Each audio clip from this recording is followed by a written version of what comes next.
This is Thomas Point Shoal Lighthouse. It was built in 1875, the original lighthouse.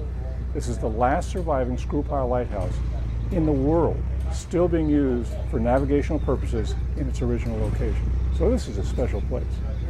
The Thomas Point Shoal Lighthouse, just south of Annapolis, is a bit of living history in the bay.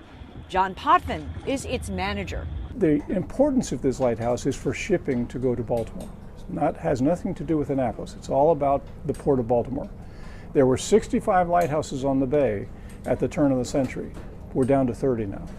And the Coast Guard has been auctioning these off or reclaiming them for a number of years. But the lighthouse may be playing a whole new role soon as part of an ongoing effort to create the Chesapeake National Recreation Area under the auspices of the National Park Service. Right now, the plan calls for 4 sites to be part of the initial Chesapeake National Recreation Area.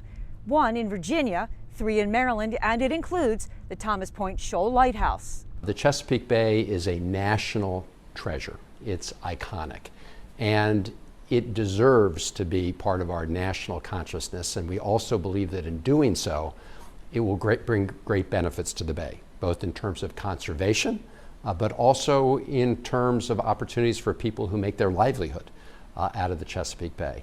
Creating the Chesapeake National Recreation Area has been in the works for decades.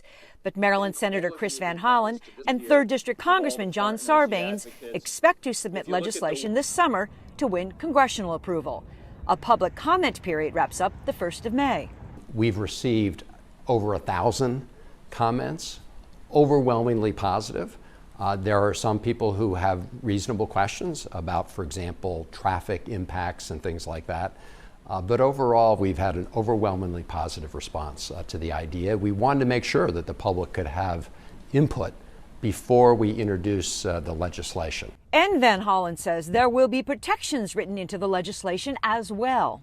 This is not a federal takeover of any waters or lands. In fact, it doesn't impact the waters of the Chesapeake Bay in any way. So it doesn't impact people's current fishing rights or any other rights of navigation, period. And that will be written right into the legislation.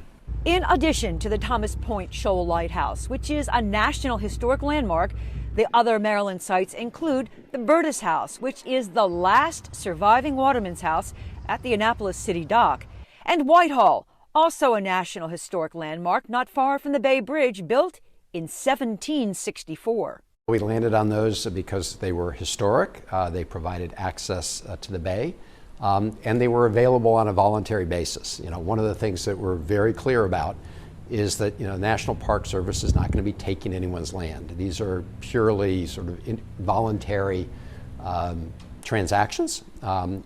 So that's, and we hope going forward that we can add to that list. John Potvin says he looks forward to what the creation of the Chesapeake National Recreation Area will mean for the future of the lighthouse. We have docents that are trained in showing them all about the history of this lighthouse, what it was like to live here. And now the CNRA gives us an option of expanding that role and having more of the public come out. The idea is to make the bay and its history and story more publicly accessible. We think that will create a greater appreciation of even more Marylanders for the bay and also for our federal partners, and guarantee a long-time federal commitment to protecting the Chesapeake Bay. I'm Sue Copen for State Circle.